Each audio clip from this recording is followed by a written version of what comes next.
All right, everyone. Hey, we're on top of the Mount of Olives right now. This particular view that you have right here may be the most spectacular historical view anywhere in the world. I mean, you can turn the camera to get that. I mean, it's just an amazing view. Of course, first thing in the morning, you have the sun coming up over our backs because we're on the east side of Jerusalem.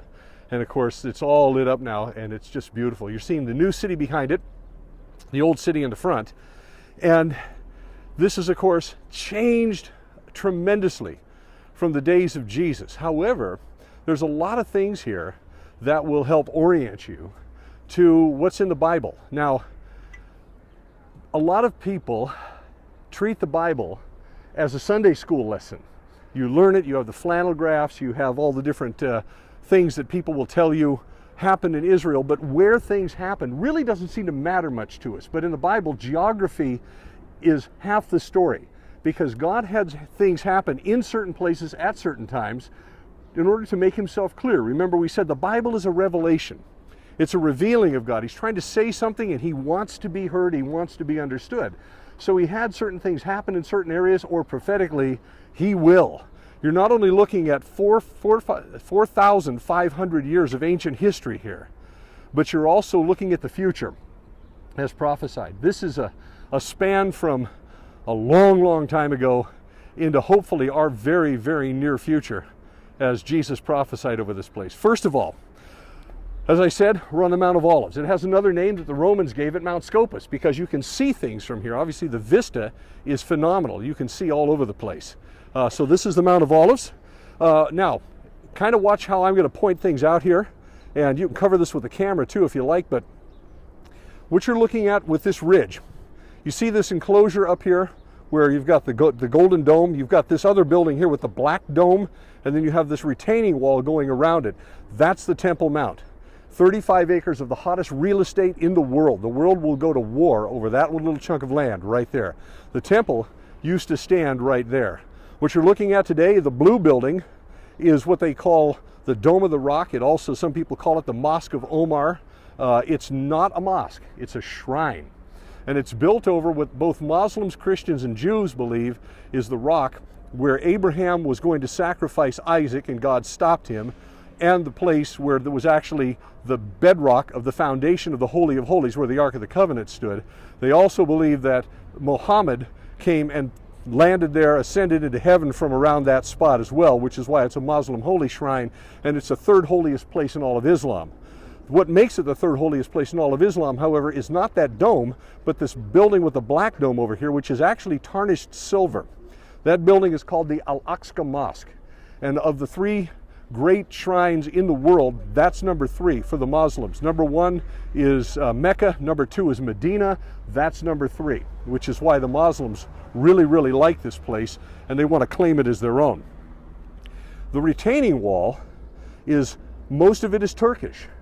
Now, when the Ottomans came in back in the 16th century, they began to rebuild the walls. A fellow named Suleiman the Magnificent was responsible for building most of these walls. So what you're looking at is mostly Turkish construction. As I said, there's not much left of the original ancient Jerusalem, but so many of these walls are built right over the same spot. So that's the Temple Mount. This is the enclosure right here. This is all known, this ridge, from right down at the end here. See where the road is right there and the wall goes perpendicular right there? From there all the way up to that clump of trees. See those clump of cypress trees right over in that area there? Way up on the side of the hill, not down close, but up on the side of the hill. This is all the ridge known as Mount Moriah. Somewhere up in here on this ridge, Abraham came and went to sacrifice his son Isaac. That was right here. This is Mount Moriah.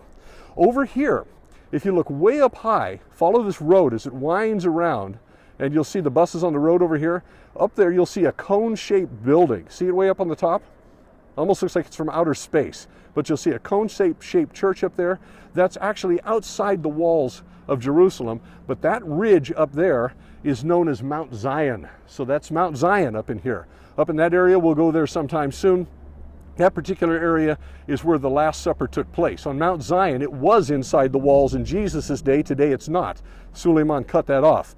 But in Jesus' day, inside those walls, according to Josephus, there was a compound of Essenes up in there. And one of the reasons why they think the Last Supper took place there is when Jesus, from this mountain where we're standing on the day of the Last Supper, told Peter and John, go into the city. Can you picture this now? Because it was right up here somewhere where he was standing. He said, go into the city. There you'll find a man carrying a water jar. Follow him to his house. There he'll take you to his master and ask, where is the room, the upper room, where I am to prepare, where we are to prepare this evening's meal, which was the Passover meal and the traditional Passover that they would keep that night, which Jesus would fulfill. And they would go down to a known water source. They obviously knew where they were going. They would find a man carrying a water jar. Lady, sorry, that was only women's work. And then they'd follow him to this house. Well, women only carried water. I mean, that's what only women carried water. Men didn't carry water. So if you find a man carrying a water jar, that's called a clue. It was either a setup by Jesus where he was being very secretive and mysterious, or the man was in a scene because they were monastic and therefore they were celibate. So they had to carry their own water. That would lead him up over to here where there was a walled compound inside the walled city where the Essenes would rent out rooms for Passover or other festivals during the time when people would come into Jerusalem for their pilgrimages. And they had upper rooms where you would do some of these particular feasts. And that's probably where the Last Supper took place, right up there by that cone-shaped building, which is known as Church of the Dormition, which is commemorating the Last Supper, right up in there. Another one that you have here right in front of you, this valley that sweeps right on down through here, right at the base here. This is the Kidron Valley.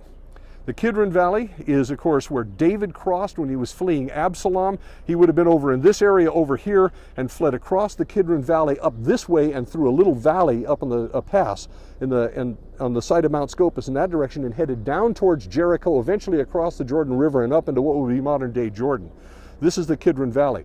The Kidron Valley is also where Jesus crossed to pray at the Garden of Gethsemane, which is right down at the base down in this area here, which we'll visit in a little while.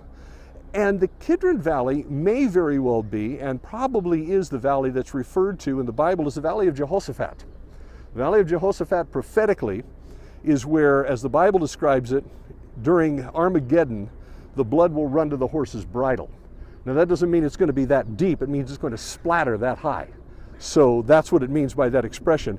But this may be the valley, because when you think of Armageddon, the Jezreel Valley, where Armageddon is only a staging area. It's where all the armies are gathered together for the last battle. God brings them together there by just, setting up the whole thing.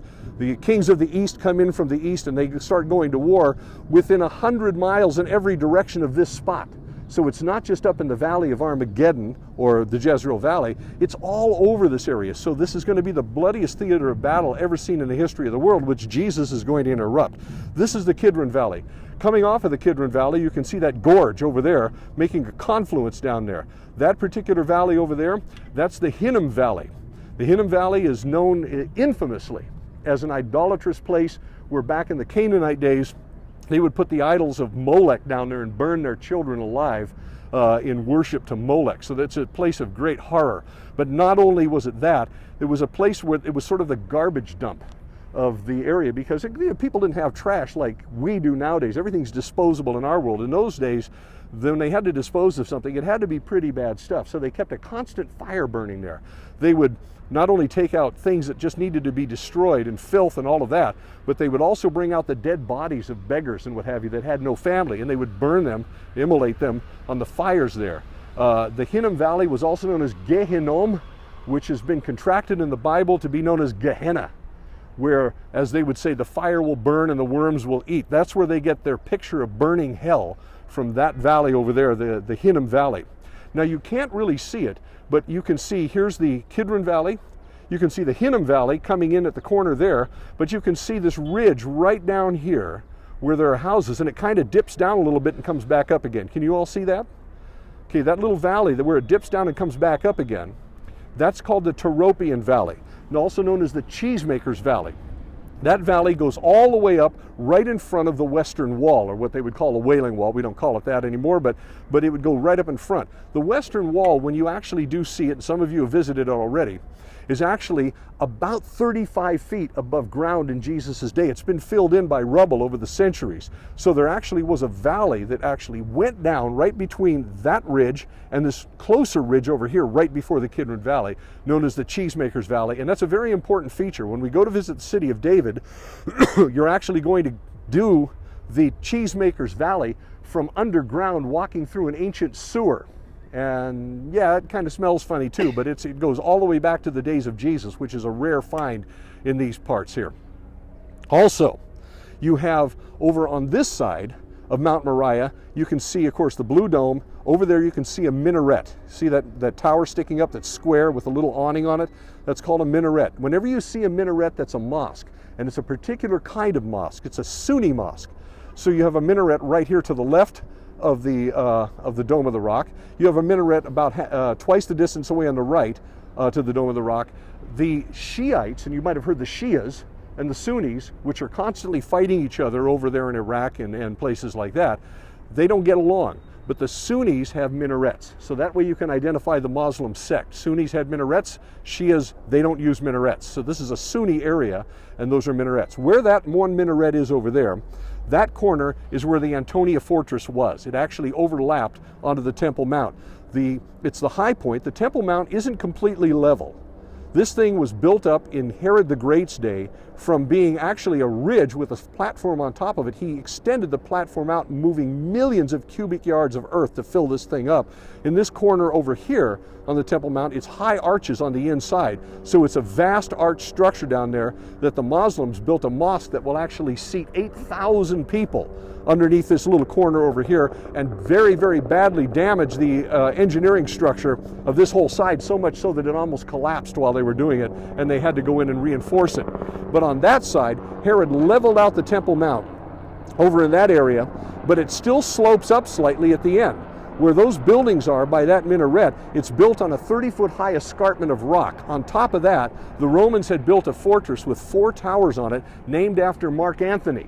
The same one, you know, Julius Caesar and Cleopatra and all that, same person.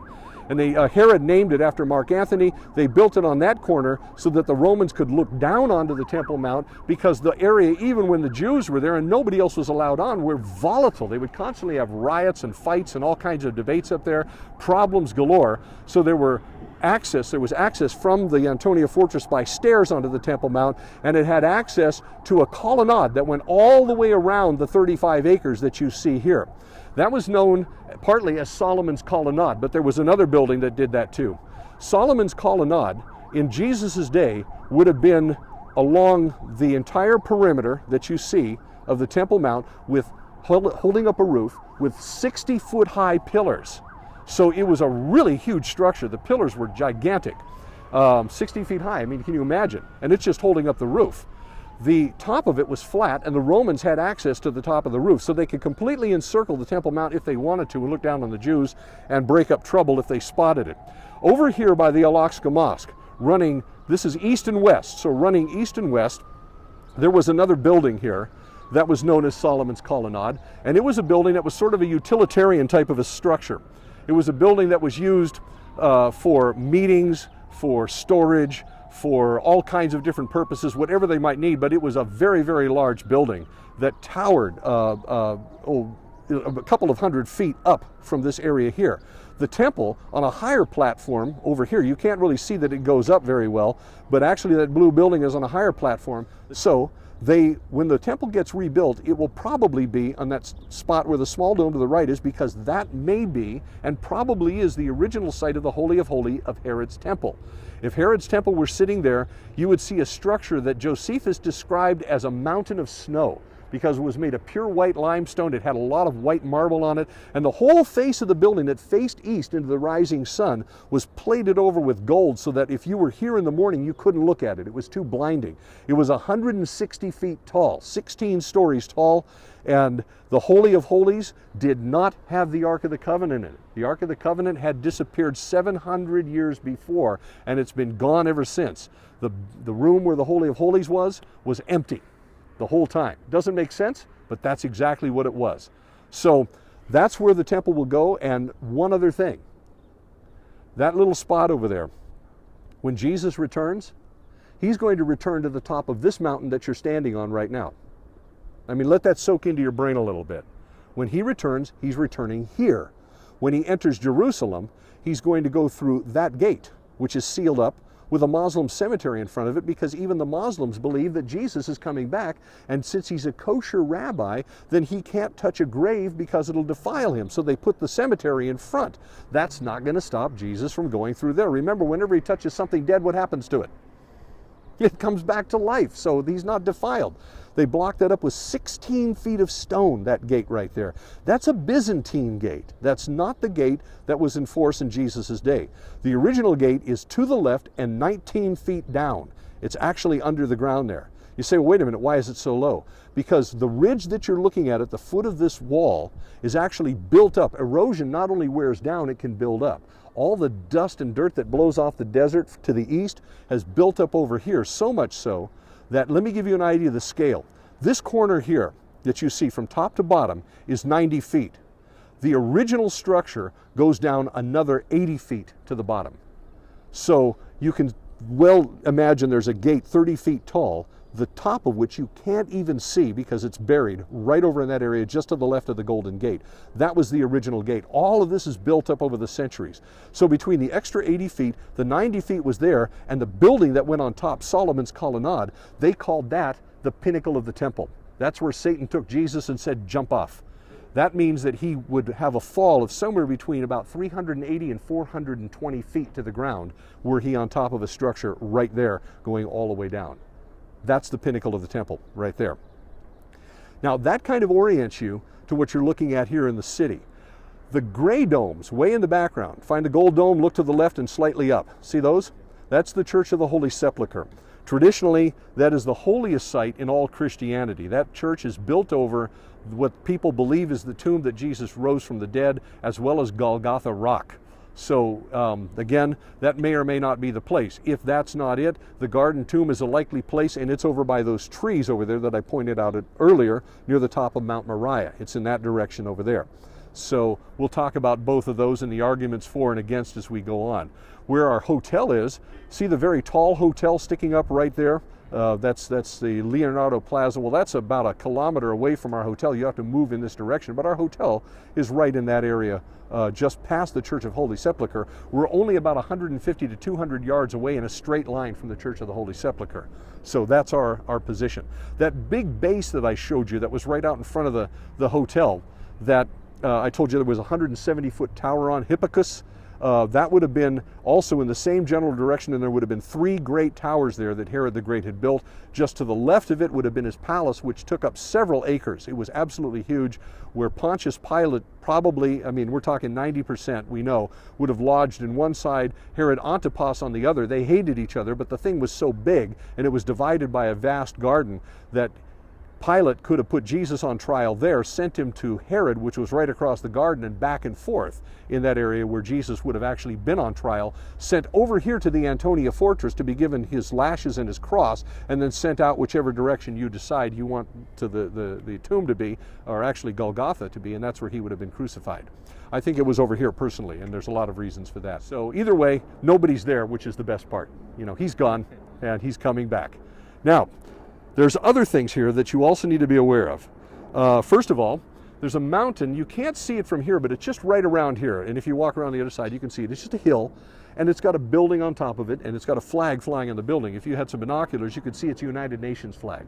That particular mound, which is just right over here, was used for the idolatrous groves. They would put Asherah poles up there and that sort of thing. It was when Israel was in its idolatrous state before they went into Babylon. That was where it was populated with a lot of the high places, and it was known as the Hill of Evil Counsel back in the days of Hezekiah. But on top of that hill, today, the Hill of Evil Counsel is the United Nations headquarters. So go figure, but there you have that. Now, take a look at this view. From here, from this place, there were a lot of historical characters who stood up on this hill and looked down on this city, or who were down in the city who looked upon this hill. This is the most spectacular historical view probably in the entire world. I started by saying that, and I wanted to say it again because I'd just like to read through you a list that I made up of just some of the people that we know stood here and looked there or were there. So let's start with what we know. 1850 BC approximately. Abraham comes here. Abraham comes here with Isaac. Abraham comes here and meets a fellow named Melchizedek. He was here. But wait a second. Was he here? Was he there? No. None of this existed in Abraham's day. None of this was there. It was bare ground. So where did they go? This ridge right down here. See the ridge going off here? See the part that's in the shadow? Right in front of the part that's not in shadow. That ridge all the way to the bottom is the city of David. That ridge way back 3,500 years, 4,500 years BC was known as the city of Jebus. When you see all those weird names like the Perizzites and the Hivites and the Hittites and the Canaanites, you got the Canaanites, which was this whole area, and a group called the Jebusites.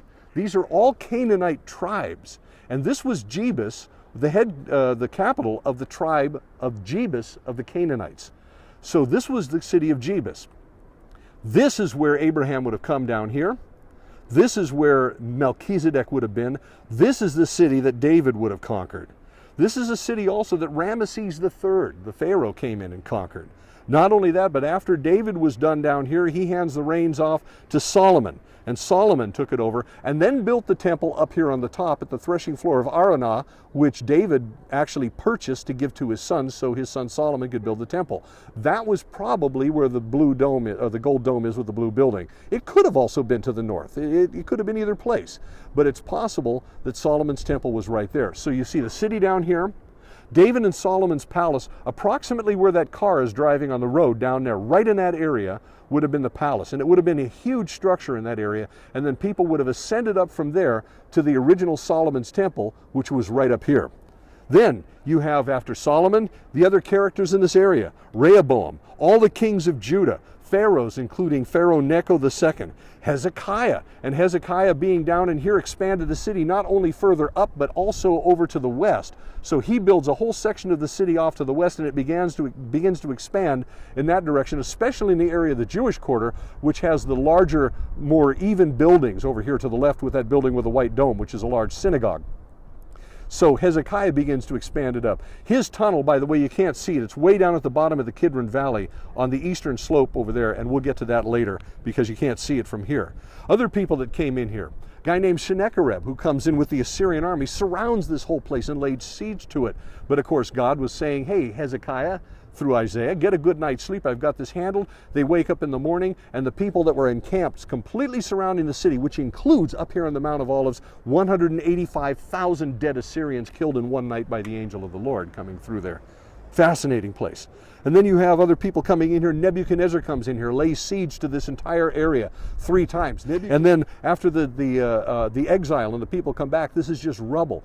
Ezra comes back. They begin to resettle the area from down here in the city of David up in here to this area. The walls are still down. They don't rebuild the temple. They're rebuked by Haggai. Finally, they start rebuilding the temple. Years later, decades later, in comes Nehemiah, and he rebuilds the wall in record time. If you look at the wall here, the retaining wall that you see, right down here at the corner, you'll notice, look at the corner of the pinnacle of the temple there. Just to the right, as you follow it out, you'll see what they call the seam. The rocks change. There's actually a seam right there.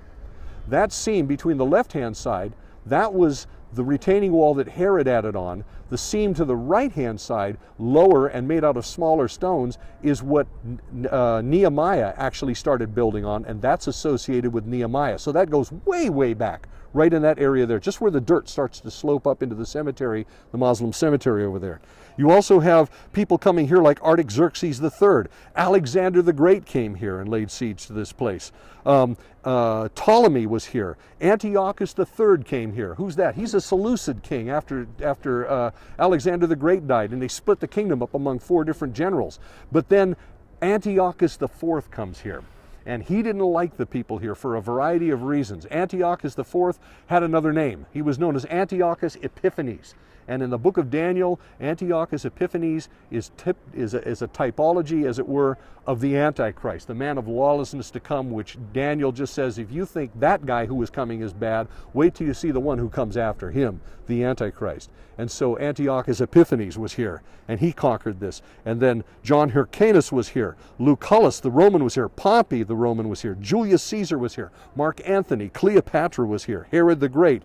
Who else was up in this area? John the Baptist. Traditionally, he was born way over here in a place called Ain Karim. But to get over down to the Jordan River, he had to come up through this way and over the top of the Mount of Olives to get there. So we have John the Baptist who was in this area. Of course, Jesus.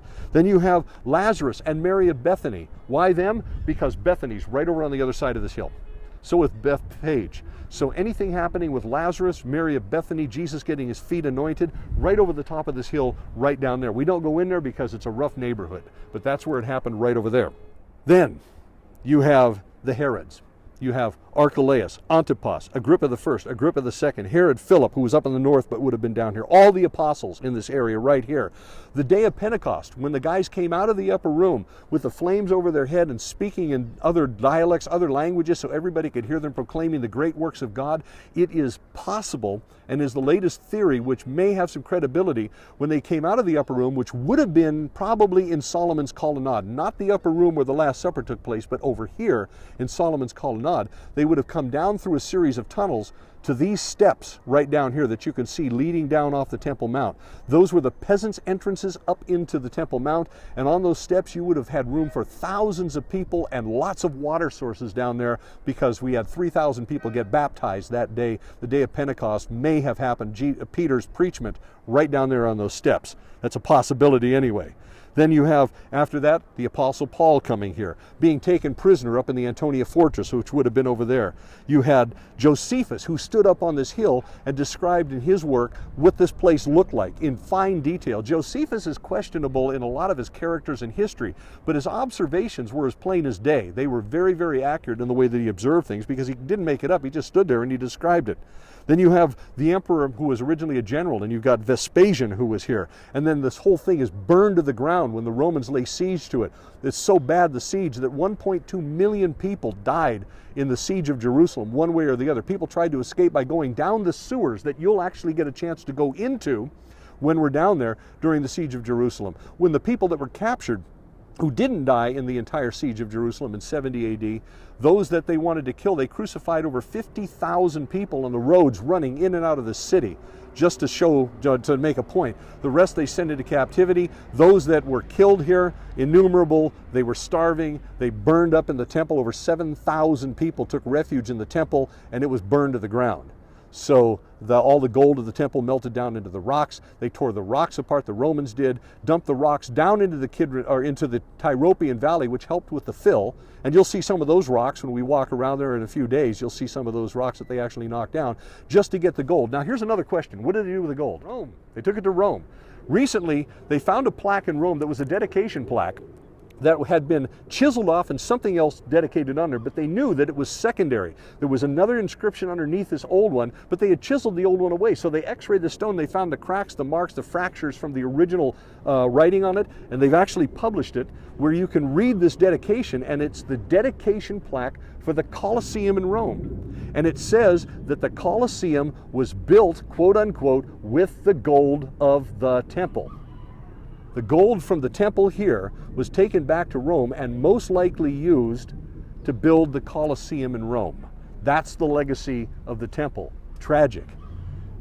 But then you have other people that were here. You get past that and you've got Hadrian, who was here in 135. You've got Godfrey of Bouillon, who was here. Baldwin I during the Crusades. Saladin comes in here. And of course, he takes over the area from the Crusaders. You have Richard the Lionheart, Henry IV, Suleiman the Magnificent, Montefiore, Kaiser Wilhelm II. They widened the gate at the Jaffa Gate, right where we're staying, just so Kaiser Wilhelm II could come through and march right in front of the hotel that we're staying in, as well as General Allenby at the end of World War I. When he comes through, he gets off his horse and walks through that gate right in front of our hotel, just to show that he's not a conqueror, so he didn't come in on a horse. Other people that came through here, like Lawrence of Arabia, and you could go on and on. The kingdoms that were involved in conquering this city, making this the most important city in the entire world. The Canaanites were here first, then the Egyptians came through. You had the Jebusites, which was minor, then the Israelites and the Judeans. After that, the Assyrians, the Babylonians came here, the Persians, the Macedonians, the Ptolemies, the Seleucids, the Maccabeans, the Hashmoneans, the Romans, the Byzantines, the Muslims, the Rashiduns, the Umayyads, the Abbasids, the Fatimids, the Seljuks, the Crusaders, the Ayyubids, all of these different Arab nations and Muslim nations that came through. How about this one that you might not have known? The Mongols. They came here too. And the Golden Horde, when they came through about 150 years after Kublai Khan, or Genghis Khan rather, they came into this area, but they were thrown back at a place called Beit Shan, which is known as the Battle of Ain Jalut, by the Mamelukes, who were the Egyptian Muslims who were ruling the area at the time. If they hadn't thrown back the Golden Horde of the Mongols, who knows what the world would look like today. That was one of the most important battles in the history of the world, right over there. And of course the Mongols being here. You had the Ottomans coming through 500 years ago and they took over. The British, the Jordanians, and finally here we stand with Israel reformed 1948. It is the greatest miracle that history's ever seen. And you're looking at it right now. From the Mount of Olives. Quite an amazing place, isn't it? Please don't forget something else. Jesus came to the top of this mountain on what we call Palm Sunday. And of course he tells the disciples, go down the hill, find a guy with a donkey's colt donkey, and bring that over here. They threw blankets on it, he gets on the donkey, and he goes down towards the Kidron Valley. The gate coming out from the left of the Golden Gate had a bridge, a mighty bridge that came across that Herod built all the way across the Kidron Valley here. He goes down as far as the bridge at least. Maybe he went to the bottom, maybe he just crossed over on the bridge. The road that you were on right down here has been there for thousands of years. It's only paved. That's the Palm Sunday road. That's where Jesus rode on a donkey. Again, he gets on that donkey right here, right where we're standing in this area. And then he begins to traverse down that way. After he was crucified and rose from the dead, he had 40 days of ministry, and he comes back up here, somewhere. And he ascends into heaven from this point here. And someday, when he comes back, he's going to come from here.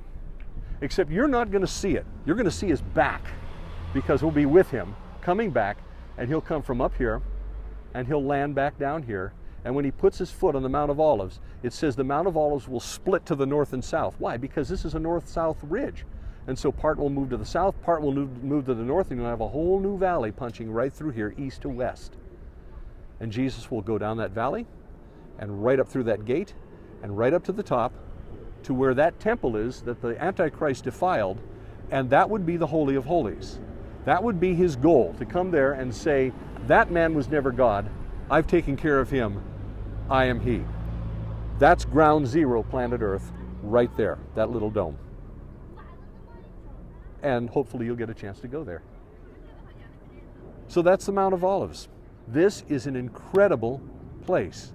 And this view is probably the most important historical view the world has ever known and ever will, right here. And you're looking at it.